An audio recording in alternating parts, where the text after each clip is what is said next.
Hello दोस्तों, स्वागत है आप सभी का एक नई कक्षा में। पिछली कक्षा में हमने सौर मंडल के बारे में बहुत सारी बातें जानी थी। हमने बताया था कि आपको सौर मंडल की खोज कॉपरनिकस ने की थी। सौर मंडल में सूर्य मुखिया है और बाकी ग्रह जो है सूर्य का चक्कर लगाते हैं, उपग्रह ग्रहों का चक्कर लगाते हुए सूर्य का चक्कर लगाते हैं। तो दोस्तों ये सब बातें हमने चर्चा की थी। हमने बताया था कि जो है 4 ग्रह जो होते हैं वो आंतरिक ग्रह कहलाते हैं, जो कि क्षुद्र ग्रह की पेटी के से पहले पाए जाते हैं। ये 4 ग्रह आंतरिक ग्रह, पार्थिव ग्रह या टेरेस्ट्रियल ग्रह कहलाते हैं। और बाकी इधर के 4 ग्रह जो है वाह्य ग्रह या जोवियन ग्रह या जो है गैसीय ग्रह कहलाते हैं। और हमने बताया था कि इन सारे ग्रहों में सबसे कम द्रव्यमान इस शनि ग्रह का होता है। सबसे कम द्रव्यमान जो है शनि ग्रह का होता है और सबसे ज़्यादा द्रव्यमान हमारी पृथ्वी का होता है। शनि ग्रह का द्रव्यमान इतना कम है कि अगर शनि ग्रह को किसी पानी पर जल में डाल दिया जाए तो शनि ग्रह तैरेगा, फुटबॉल की तरह तैरेगा। शनि ग्रह का जो द्रव्यमान है 10.73 ग्राम प्रति घन सेंटीमीटर होता है। तो ये सब रही थी ग्रहों के बारे में बातें। जो बाकी चीज़ें छूट गई हैं, जो अन्य पिंड हैं, आज हम उनके बारे में चर्चा करेंगे। मित्रों, हमने बताया था कि मंगल और बृहस्पति की कक्षा में ये क्षुद्र ग्रह की पेटी पाई जाती है। क्षुद्र ग्रह की पेटी पाई जाती है जिसको बृहस्पति ने अपनी गुरुत्वाकर्षण शक्ति से बांध के रखा है। ये भी इसी कक्षा में मंगल और बृहस्पति के बीच की कक्षा में ये ऐसे घूमते हुए सूर्य का चक्कर ये लगाते हैं क्षुद्र ग्रह। क्षुद्र ग्रह जो है इनका भी भूगोलवेत्ताओं ने कुछ न कुछ नाम रख दिया है। वैसे क्षुद्र ग्रह संख्या में लाखों हैं, करोड़ों हैं और इनका भी कुछ न कुछ नाम रख दिया गया है। जैसे एक क्षुद्र ग्रह का नाम है सेरेस। एक क्षुद्र ग्रह का नाम है सेरेस। जो यह सेरेस नामक क्षुद्र ग्रह है ये सौरमंडल का सबसे चमकीला क्षुद्र ग्रह है। ये चमकता बहुत तेजी से है। सेरेस नामक क्षुद्र ग्रह बहुत तेजी से चमकता है। एक आपने और हमने पहले कक्षा में आपको पढ़ा था साइरस। ये जो साइरस है ये क्षुद्र ग्रह नहीं, ये साइरस आपका क्षुद्र ग्रह नहीं है, बल्कि साइरस एक तारा है जो कि बहुत ही चमकीला तारा होता है। साइरस सबसे चमकीला तारा माना जाता है। और साइरस पाया कहाँ जाता है हमने आपको बताया था उस समय जब नक्षत्र हम पढ़ा रहे थे, तो हमने बताया था तारामंडल जब बता रहे थे आपको, तो जो ये आपका ओरियन या हंटर तारामंडल होता है उसी के जस्ट पीछे साइरस नामक तारा पाया जाता है। इसको हम लोग डॉग स्टार भी कहते हैं। तो ये रही अन्य बात। लेकिन ये है कि आप अगर परीक्षा में पूछ दे कि क्षुद्र ग्रह कौन है, उसमें साइरस भी दिया रहे, सेरेस भी दिया रहे, तो आप हमेशा सेरेस को टिक करेंगे। मतलब कहेंगे कि सबसे चमकीला क्षुद्र ग्रह सेरेस है। और इस साइरस का हमने इसलिए लिया क्योंकि बच्चे अक्सर कंफ्यूज हो जाते हैं साइरस है कि सेरेस है। तो आप ऐसे आप इसको याद कर सकते हैं, मतलब उत्तर दे सकते हैं। जो क्षुद्र ग्रह होता है वो छोटा होता है। तो इस सेरेस में 3 ही अक्षर हैं, तो सेरेस छोटा है। तो अगर साइरस दिया रहेगा तो भी आप ऐसे मतलब उत्तर दे सकते हैं। सेरेस नामक क्षुद्र ग्रह सबसे चमकीला होता है। और देखिए और भी बाकी क्षुद्र ग्रहों के नाम दिए गए हैं। जैसे आपका वेस्टा क्षुद्र ग्रह हुआ, एक यूरोपा क्षुद्र ग्रह हुआ। यूरोपा बृहस्पति का उपग्रह भी है, हमने पिछली कक्षा में बताया था। यूरोपा एक क्षुद्र ग्रह का भी नाम है। एक आपका ईडा क्षुद्र ग्रह हो गया, एक अपोलो क्षुद्र ग्रह हो गया, एक डेविडा क्षुद्र ग्रह हो गया। इसी तरह से क्षुद्र ग्रहों के बहुत सारे नाम भी रखे गए हैं। कुछ सारे क्षुद्र ग्रहों के नाम नहीं रखे गए हैं, लेकिन जो कुछ बड़े क्षुद्र ग्रह हैं उनका नाम भी रख दिया गया है। तो दोस्तों ये रही क्षुद्र ग्रहों की बात। हमने आपसे चर्चा की थी पिछली कक्षा में कि जो क्षुद्र ग्रह होते हैं बृहस्पति और मंगल की कक्षा में बधे पाइक रहते हैं और ये इस तरह से सूर्य का परिक्रमा लगाते हैं। लेकिन दोस्तों कभी कभी होता क्या है, जो ये आपका मंगल ग्रह है ये अपनी गुरुत्वाकर्षण शक्ति से क्षुद्र ग्रह को खींच लेता है। जब ये खींच लेगा तो क्या होगा कि ये क्षुद्र ग्रह आकर के मंगल पर गिरेंगे। लेकिन ऐसा हमेशा नहीं होता है कि क्षुद्र ग्रह मंगल पर ही गिरे। जैसे कि मंगल ने खींच लिया, अब मंगल रुका तो नहीं है अपने स्थान पर, ये इसी तरह से कक्षा में घूम रहा है। मान लिया मंगल ने खींच दिया और इस क्षुद्र ग्रह और मंगल की दूरी तो करोड़ों किलोमीटर में है। अब ये मंगल खींच करके अपनी कक्षा पर आगे बढ़ गया, तो ये क्षुद्र ग्रह चला। अब मान लिया रास्ते में पृथ्वी आ गई तो वो पृथ्वी पर गिरेगा। अब कभी मान लिया मंगल से नहीं मुलाकात हुई, पृथ्वी से नहीं मुलाकात हुई, तो कभी कभी शुक्र से मुलाकात हो जाती है तो शुक्र के ऊपर गिरेगा। अगर मान लिया ये तीनों नहीं मिले तो ये बुध के ऊपर गिरेगा, और ये चारों नहीं मिले तो ये अंततः जाके कहाँ गिरता है, सूर्य में गिरता है। और सूर्य में जब गिरता है तो सूर्य उस क्षुद्र ग्रह को आसानी से जलाकर पूरी तरह से राख कर देता है। तो मित्रों ये रही बात क्षुद्र ग्रह के गिरने की। और थोड़ा सा आप इसको जान लीजिए, क्षुद्र ग्रह होता क्या है। क्षुद्र ग्रह को अंग्रेजी में कहते हैं एस्टेरॉइड। क्षुद्र ग्रह को अंग्रेजी में कहते हैं एस्टेरॉइड, क्षुद्र ग्रह। जब तक यह अपनी कक्षा में बना हुआ ये सूर्य की चक्कर लगाता रहता है तब तक हम इसको क्षुद्र ग्रह कहते हैं। लेकिन जैसे ही ये आकर्षण से प्रभावित होकर के मंगल की गुरुत्वाकर्षण चाहे सूर्य के गुरुत्वाकर्षण से प्रभावित होकर चलायमान होता है, जब गति करता है, मतलब ये कक्षा छोड़कर जब ये चल देता है, जब चलते हुए वो रास्ते में होता है, तब हम उसको क्षुद्र ग्रह नहीं कहते हैं, बल्कि तब हम उसको कहते हैं उल्का। उल्का कहते हैं इसको, इंग्लिश में कहा जाता है मेटियोर, उल्का या मेटियोर। और जब ये उल्का किसी ग्रह के ऊपर गिर जाती है, अंततः किसी ग्रह के ऊपर गिर जाती है, तब हम इसको कहते हैं उल्का पिंड, उल्का पिंड। और इसको अंग्रेजी में कहते हैं मेटिरोइड कहते हैं।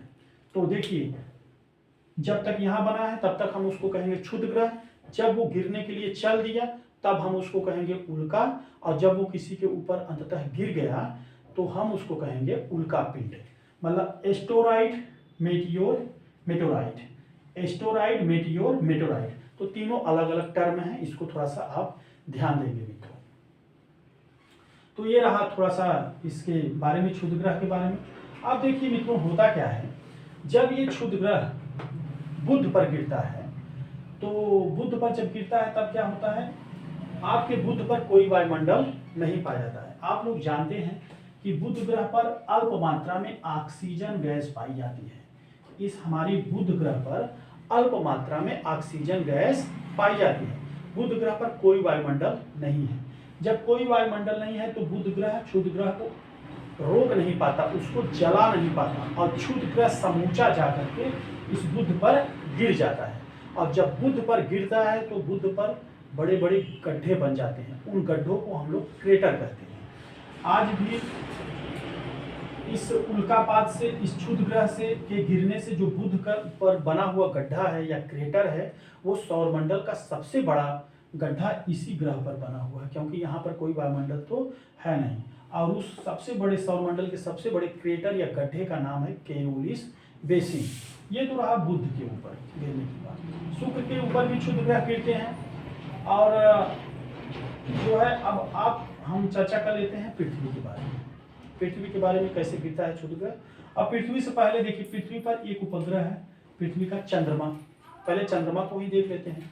चंद्रमा पर भी जो है क्षुद्र ग्रह गिरते हैं। अब जरूरी थोड़ी ना पृथ्वी पर ही गिरे, कभी चंद्रमा भी इससे आ जाता है इसके रास्ते में, तो चंद्रमा पर भी क्षुद्र ग्रह गिरते हैं। और आप सभी जानते हैं कि चंद्रमा पर भी वायुमंडल बिल्कुल नहीं है। तो चंद्रमा पर भी जब वायुमंडल नहीं है तो क्षुद्र ग्रह गिरेगा तो पूरा पिंड का पिंड ही गिर जाएगा, और जब गिरेगा तो चंद्रमा पर भी क्या होंगे, बड़े बड़े गड्ढे बनेंगे। चंद्रमा पर भी बड़े बड़े गड्ढे बनेंगे। तो मित्रों, जो चंद्रमा पर गड्ढे बनते हैं क्षुद्र ग्रह के गिरने से, उल्का पिंड के गिरने से, तो उन गड्ढों में सूर्य का प्रकाश नहीं जा पाता, और जिसके कारण जहाँ गड्ढे रहते हैं वहाँ चंद्रमा काला दिखाई पड़ता है।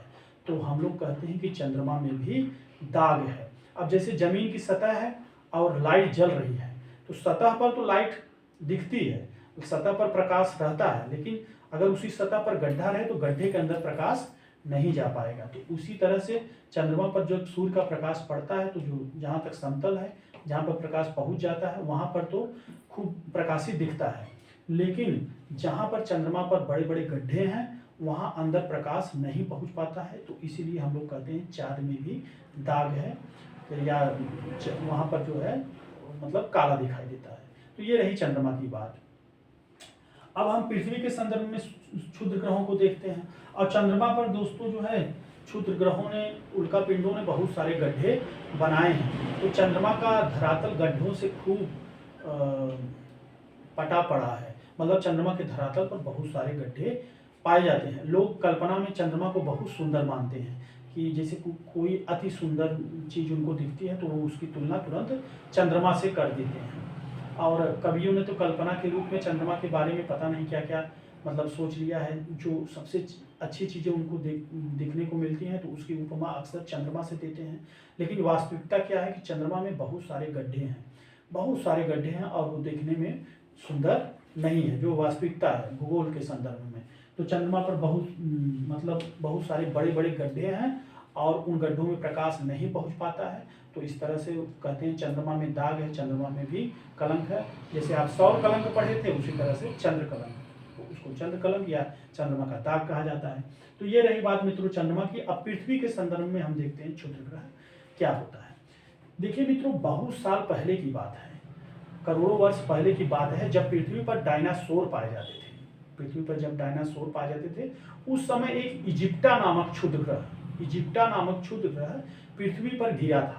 इजिप्टा नामक क्षुद्र ग्रह पृथ्वी पर गिरा था और जिस जगह वो गिरा था आज उसी जगह गड्ढा होने की वजह से वहां पर प्रशांत महासागर बन गया है। जैसे जब ये इजिप्टा नामक क्षुद्र ग्रह पृथ्वी पर गिरा तो पृथ्वी के एक बड़े हिस्से पर इसने गड्ढा बना दिया।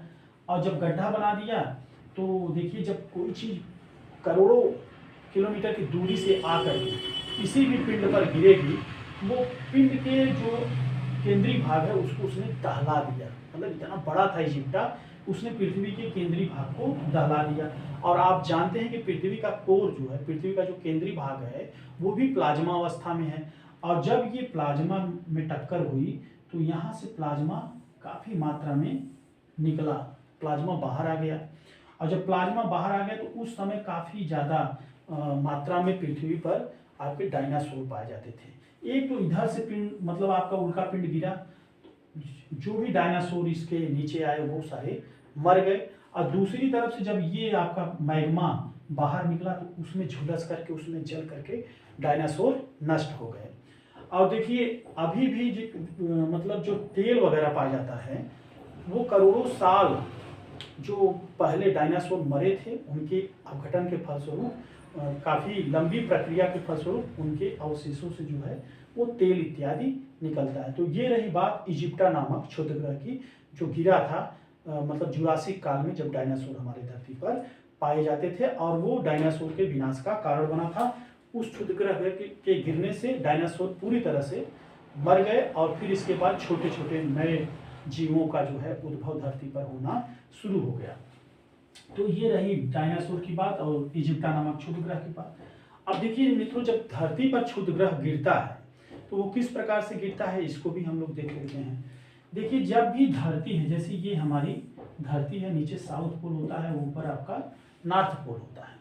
ये हमारी धरती जो है घूर्णन कर रही है, घूम रही है, पृथ्वी की दिशा में चक्कर लगा रही है। तो जब धरती पर क्षुद्र ग्रह गिरता है तो ये दो तरह से गिर सकता है। कैसे? जैसे हमारी धरती जो है घूम रही है एंटी क्लॉकवाइज, मतलब ये पश्चिम से पूर्व की ओर ऐसे चक्कर लगाती है, ऐसे आपका चक्कर लगाती है। मान लिया कोई अंतरिक्ष से मतलब आपका क्षुद्र ग्रह गिरा धरती के ऊपर, अगर ये धरती के परिक्रमण की दिशा में गिरता है, धरती जिस तरह से चक्कर लगा रही है उस तरह से उस तरफ गिरता है तो उसकी स्पीड काफ़ी बढ़ जाती है। जैसे नदी में धारा मतलब बह रही है, अगर आप धारा की दिशा में तैरेंगे दोस्तों तो जो है आप बहुत तेज़ी से तैरेंगे, लेकिन आप धारा के विपरीत दिशा में तैरेंगे तो आपकी चाल बहुत ही कम हो जाएगी, बहुत मुश्किल से आप तैर पाएंगे। तो जैसे जब धरती के वायुमंडल में ये क्षुद्र ग्रह गिरता है और धरती के परिक्रमण की दिशा में गिरता है तब उसकी गति बहुत तेज हो जाती है। और कितनी तेज हो जाती है मित्रों? 72 किलोमीटर प्रति सेकेंड, मतलब एक सेकेंड में 72 किलोमीटर की दर से वो गिरता है, मतलब बहुत ही ज़्यादा तेज गति है। तो इस तरह से गिरता है। तो उस स्थिति में जब उस क्षुद्र ग्रह को हम क्या कहेंगे? पहले जहाँ पर स्थित था उसको तो हम क्षुद्र ग्रह कहेंगे, और जब ये गिरता है तब हम इसको कहेंगे उल्का या मेटियोर कहेंगे, उल्का या मेटियोर कहेंगे। और धरती पर गिरते हुए उल्का को हम लोग शूटिंग स्टार या टूटता हुआ तारा भी कहते हैं। और उस टूटते हुए तारे को देख करके लोग मन्नतें मानते हैं, विभिन्न प्रकार की कल्पनाएं करते हैं कि मेरी ये इच्छा पूरी हो जाए, मेरी ये इच्छा पूरी हो जाए। लेकिन वास्तविकता ये है कि वो उल्का है और वो टूटकर गिर रहा है, मतलब वो धरती पर गिर रहा है। और जो आदमी खुद गिर रहा है, जो पिंड खुद गिर रहा है, वो दूसरे की क्या विशेष या क्या तमन्ना पूरी कर सकता है, क्या इच्छा पूरी कर सकता है। तो ये पूरी तरह से अंधविश्वास है। तो एक तरह से लोगों में इस तरह से अपना बातें आ जाती हैं। जैसे हम ही लोग बचपन में थे तो काफ़ी लोग कहते थे कि दूध में जो है पेंसिल का छिलका डाल दीजिए तो वो क्या बन जाता है, रबर बन जाता है। ये सब सारी बातें हैं। तो इस तरह से लोगों ने अपनी अपनी मान्यता मान ली है, लेकिन ऐसा है कुछ नहीं। तो जब ये धरती के परिक्रमण की दिशा में क्षुद्र ग्रह गिरता है तो इसकी स्पीड हो जाती है 72 किलोमीटर प्रति घंटा, मतलब क्षुद्र ग्रह उल्का। और जब ये धरती पर गिर जाएगा तो हम इसको क्या कहेंगे, उल्का पिंड कहेंगे। आई बात समझ में? या अंग्रेजी में हम लोग इसे कहेंगे मेटेरॉइड कहेंगे। तो ये रहा। लेकिन जरूरी नहीं है कि क्षुद्र ग्रह जिस दिशा में धरती घूम रही है उसी दिशा में गिरे, ऐसा तो हमेशा हो नहीं सकता है। कभी कभी क्या होता है कि क्षुद्र ग्रह जिस दिशा में धरती घूम रही है उस दिशा में न गिर करके धरती के घूमने की विपरीत दिशा में, मतलब इस तरफ गिरते हैं। मैंने अभी अभी बताया, जैसे धारा की दिशा में तैरना आसान है। जिस दिशा में हवा बह रही है, अगर उसी दिशा में आप साइकिल चलाएं तो बहुत तेजी से जाएंगे। लेकिन जिस दिशा में हवा बह रही है उसके विपरीत दिशा में साइकिल आप चलाएं, या जिस दिशा में धारा बह रही है उसके विपरीत दिशा में आप तैरें, तो आपको तैरना मुश्किल होगा, आपको साइकिल चलाना मुश्किल होगा। तो क्षुद्र ग्रह की स्पीड जब ये उल्टा गिरता है तो काफ़ी कम हो जाती है। और कितना कम हो जाती है? 12 किलोमीटर प्रति सेकेंड। 12 किलोमीटर प्रति सेकेंड। तो उस स्थिति में हम लोग क्षुद्र ग्रह को उल्का न कह करके बोलाइड कहते हैं। जब ये धरती के वायुमंडल में धरती के परिक्रमण की दिशा की विपरीत गिरती है तब हम लोग उल्का न कह करके हम लोग इसको क्या कहते हैं? बोलाइड कहते हैं। और जब ये धरती पर गिर जाती हैं तो तब हम इसको टेक्टाइट कहते हैं। टेक्टाइट। जब ये धरती पर गिर जाती है तब हम लोग इसको टेक्टाइट कहेंगे। थोड़ा सा अंतर है, आप लोग इसको जानते रहिए, जानना जरूरी है क्योंकि कभी कभी पूछ देता है। तो क्षुद्र ग्रह जब धरती के परिक्रमण की दिशा में गिरता है तो उसको उल्का या मेटियोर कहते हैं। जब जमीन पर गिर जाता है तो उसको मेटेरॉइड कहते हैं। और उल्का की गति होती है 72 किलोमीटर प्रति सेकंड। लेकिन क्षुद्र ग्रह जब धरती के परिक्रमण की दिशा के उल्टा गिरता है, विपरीत दिशा में गिरता है, तो उसकी गति काफी कम हो जाती है, 12 किलोमीटर प्रति सेकंड। और उसको हम उल्का ना कह के बोलाइट कहते हैं। और जब वो बोलाइट धरती पर गिर जाता है तो उसको हम लोग टेक्टाइट कहते हैं। और इस बोलाइट की स्पीड होती है 12 किलोमीटर प्रति सेकंड। लेकिन मित्रों होता क्या है, कभी कभी परीक्षा में ये पूछ देता है कि ये उल्का ज़्यादा चमकीला होता है कि बोलाइट ज़्यादा चमकीला होता है। देखिए यहाँ ध्यान देने की क्या बात है, जब हम हवा की दिशा में जब ये क्षुद्र ग्रह गिरता है, चूंकि हवा की दिशा में ही जा रहा है तो उसकी स्पीड भी बढ़ जाती है लेकिन घर्षण कम रहता है। लेकिन जब हवा की विपरीत दिशा में ये गिरेगा तो उसमें घर्षण बहुत ज़्यादा रहेगा, बहुत ज़्यादा घर्षण महसूस होगा। तो जब जितना ज़्यादा घर्षण होगा और क्या करेगा, उतना ज़्यादा वो चमकीला होगा। तो इस तरह से उल्का और बोलाइड में जो बोलाइड होता है मित्रों वो ज़्यादा चमकीला होता है, बोलाइड ज़्यादा चमकीला होता है। ये रही सामान्य बात जो हमने आपको बता दी।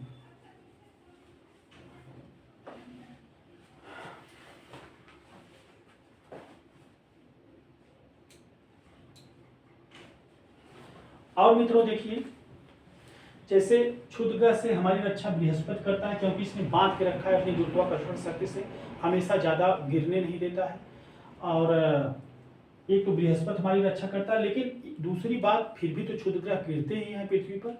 तो पृथ्वी का वायुमंडल जो है क्षुद्र ग्रह से हमारी रक्षा करता है। अगर वायुमंडल न होता तो क्षुद्र ग्रह जो है सीधे पृथ्वी पर गिरते और यहाँ पर रहने वाले प्राणियों का जीवन मुश्किल हो जाता है, या एक तरह से आप कह लीजिए कि खत्म ही हो जाता। लेकिन ये जो धरती का वायुमंडल है वो क्षुद्र ग्रहों से, उल्का पिंडों से हमारी रक्षा करता है, उनको पूरी तरह से जला देता है। आप या यूं कह लीजिए जो क्षुद्र ग्रह हमारी धरती पर गिरता है उसका मात्र 1% ही हिस्सा धरती पर गिरता है, बाकी 99% हिस्सा धरती के वायुमंडल में चल करके नष्ट हो जाता है। लेकिन कभी कभी ऐसे क्षुद्र ग्रह जो धरती पर अगर किसी वायुमंडल नहीं है तो वो नुकसान पहुंचा सकते हैं। और एक बात और आपकी छूट रही है, कुछ ऐसे क्षुद्र ग्रह होते हैं जो पूरी तरह से, अधिकांश ऐसे क्षुद्र ग्रह होते हैं जो पूरी तरह से वायुमंडल में ही जल करके नष्ट हो जाते हैं, उनका एक भी टुकड़ा धरती पर आने नहीं पाता है। ऐसे क्षुद्र ग्रहों को हम लोग अल्कासाइट कहते हैं। अल्कासाइट, ऐसे क्षुद्र ग्रहों को हम लोग अल्कासाइट कहते हैं। ऐसे क्षुद्र ग्रह जो धरती के वायुमंडल में पूरी तरह से जल करके नष्ट हो जाते हैं, राख हो जाते हैं, वो जमीन पर नहीं गिरने पाते हैं, ऐसे क्षुद्र ग्रहों को हम लोग अल्कासाइट कहते हैं। तो धरती का वायुमंडल बहुत बड़ी रक्षा करता है हमारी क्षुद्र ग्रहों से, उल्कापिंडों से, और वो धरती के जीवन को बचाता है। धरती के वायुमंडल की विशेषता क्या है कि जब कोई वस्तु या कोई पिंड धरती की कक्षा को छोड़कर बाहर जाता है तो वायुमंडल उसको जाने देता है, कोई उसमें रुकावट पैदा नहीं करता। लेकिन वही पिंड जब दोबारा वापस धरती की कक्षा में प्रवेश करता है तो वायुमंडल क्या करता है कि वायुमंडल के घर्षण से तापमान बहुत ज़्यादा बढ़ जाता है, करीब 4-5 हज़ार डिग्री सेंटीग्रेड हो जाता है। ऐसी स्थिति में वो तुरंत जल करके नष्ट हो जाता है। कुछ भी हो, जैसे कल्पना चावला का जहाज ही था, हवाई जहाज था, जब उनका अंतरिक्षयान अंतरिक्ष में गया तो गया ठीक है, लेकिन जब वापस आ रहा था तो पूरी तरह सकुशल लौट आया था। थोड़ा सा कार्बन फाइबर की परत उनके जो अंतरिक्षयान के पंखों से थोड़ा सा हट गई थी, और जब हट गई थी तो वही जो है वायुमंडल उसको क्षुद्र ग्रह समझ करके, या कोई भी पिंड होगा अगर वायुमंडल में लौट करके वापस धरती की तरफ आएगा तो उसको वो जला देता है, वायुमंडल उसको जला देता है। तो ये रही बात मित्रों क्षुद्र ग्रह के बारे में। और देख लेते हैं क्षुद्र ग्रह के में क्या मतलब है। देखिए मित्रों, क्षुद्र ग्रह, कुछ क्षुद्र ग्रह तो धरती पर गिरते ही हैं, बड़े बड़े पिंड के रूप में भी गिरे हैं। जैसे महाराष्ट्र में आपका एक लोनार झील आपने सुना होगा। तो महाराष्ट्र में जो क्षुद्र ग्रह गिरा था, या जो उल्का पिंड गिरा था, उसने बहुत बड़ा गड्ढा या क्रेटर बना दिया। और जब उसने बहुत बड़ा गड्ढा या क्रेटर बना दिया तो उस क्रेटर में पानी भर गया, तो इस तरह से वो झील बन गई। तो महाराष्ट्र की लोनार झील का निर्माण ये क्षुद्र ग्रह के या उल्का पिंड के गिरने से ही हुआ है। और आपका दक्षिण अफ्रीका में एक है नेटाल झील। नेटाल झील का भी निर्माण जो है उल्का पिंड के गिरने से हुआ है, वो क्रेटर झील है एक तरह से। और हमारी धरती पर जो सबसे बड़ा क्रेटर झील है वो एरिजोना है, अब वो है संयुक्त राज्य अमेरिका में। मित्रों, ये रही कुछ मुख्य बातें, जो झील बने हैं, जो क्रेटर बने हैं, वो हमने आपको बता दिया। भारत में आपका लोनार झील है, दक्षिण अफ्रीका में नेटाल है, और पृथ्वी पर सबसे बड़ा क्रेटर झील जो है आपका यूएसए में, संयुक्त राज्य अमेरिका में एरिजोना है। तो ये रही कुछ तथ्यात्मक बातें। अब आइए हम लोग समझते हैं इन क्षुद्र ग्रहों के गिरने से हमारी पृथ्वी पर क्या प्रभाव पड़ता है। मित्रों, जो क्षुद्र ग्रह होते हैं जब वो गिरते हैं तो चूंकि अंतरिक्ष में जल जाते हैं, और अंतरिक्ष में जलने के फलस्वरूप बहुत सारी राख अंतरिक्ष में इकट्ठा हो जाती है, और जब इकट्ठा हो जाती है ये राख थोड़ा सा लाल कलर के होते हैं। जब कोई बारिश होती है, कभी बारिश होती है तो लाल लाल जो बारिश का पानी होता है वो लाल लाल दिखाई देता है। आपने अम्ल वर्षा सुना है, लाल वर्षा सुना है, एक आपने रक्त वर्षा भी सुना होगा। तो 3 प्रकार की वर्षा होती है। अम्ल वर्षा के बारे में भी हम लोग जानेंगे बाद में। तो ये लाल वर्षा क्या होती है कि उल्का पिंडों के जलने से जो अंतरिक्ष में राख फैली होती है, उसी राख से जब गुजर करके पानी आता है या वर्षा की बूंदें आती हैं तो वो लाल कलर की दिखाई देती हैं, उसी को हम लोग लाल वर्षा कहते हैं। क्षुद्र ग्रह गिरने का एक प्रभाव तो ये हो गया। दूसरा प्रभाव हम जान लेते हैं इसके बारे में क्या होता है। जैसे क्षुद्र ग्रह जब गिरता है तो बहुत तेजी से जलता है, जलने से ऊष्मा या गर्मी पैदा होती है। तो जब ऊष्मा या गर्मी पैदा होती है तो उससे वैश्विक तापमान आपका बढ़ता है। मित्रों, ये रही 2 बातें। और तीसरी बात हम लोग जानते हैं क्या होता है। जैसे क्षुद्र ग्रह जब गिरता है, आज से नहीं करोड़ों वर्षों से क्षुद्र ग्रह गिर रहा है, और अभी भी कभी आप आसमान में आप खुले छत पर, आप आसमान में खुले छत पर जब आप सोते हैं तो आप कोई ना कोई टूटता हुआ शूटिंग स्टार या उल्का पिंड आप लोग देखते हैं। तो 100, 200, 300 की संख्या में क्षुद्र ग्रह रोज धरती पर गिर रहे हैं, ऐसी बात नहीं है, और ये करोड़ों वर्षों से गिर रहे हैं। तो क्षुद्र ग्रहों के गिरने से हुआ क्या मित्रों, इसके राख के फलस्वरूप, इसके पिंडों के फलस्वरूप धरती का भार बढ़ जाता है, धरती का द्रव्यमान बहुत बढ़ जाता है। और जब द्रव्यमान बढ़ता है मित्रों तो धरती का गुरुत्वाकर्षण भी क्या होगा, वो बढ़ेगा। तो धरती की गुरुत्वाकर्षण शक्ति भी क्षुद्र ग्रहों के गिरने से बढ़ती है। और चौथी बात मित्रों हम लोग जान लेते हैं क्या होता है, धरती का द्रव्यमान बढ़ जाता है, धरती की गुरुत्वाकर्षण शक्ति बढ़ जाती है। अब देखिए धरती क्या है, सूर्य का परिक्रमण लगा रही है, चक्कर लगा रही है और खुद अपने अक्ष पर वो रोटेट हो रही है। तो जब क्षुद्र ग्रह गिरते हैं तो धरती का भार क्या होता है, वो बढ़ता है। जब भार बढ़ेगा तो उसके घूर्णन की अवधि, उसके परिक्रमण की अवधि भी क्या होगी, ज़्यादा हो जाएगी। पहले कई साल पूर्व ये जो धरती है अपने अक्ष पर 19 घंटे में घूम जाती थी। जो मतलब एक दिन होता था वो 18 या 19 घंटे का होता था, 18 घंटे का होता था। लेकिन इन क्षुद्र ग्रहों के गिरते रहने से धरती का आयतन, धरती का भार इतना ज़्यादा बढ़ गया कि अब जो वही धरती जो पहले 18 घंटे में घूम जाती थी अपने अक्ष पर, अब वही धरती अपने अक्ष पर 24 घंटे में घूमती है। कहने का मतलब कि पहले बहुत साल पहले, करोड़ों वर्षों पहले जो दिन होता था वो 18 घंटे का होता था, लेकिन अब क्षुद्र ग्रहों के गिरने से अब वर्तमान में जो दिन होता है वो 24 घंटे का होने लगा है। और ऐसा भी हो सकता है आगे बहुत साल बाद जो है दिन जो है 24 घंटे से भी ज़्यादा क्या हो, बढ़ जाए। तो ये रही बात। और एक बात, जैसे देखिए किसी आदमी को, जैसे क्षुद्र ग्रहों के गिरने से जब धरती का भार बढ़ा तो धरती का झुकाव भी बढ़ गया।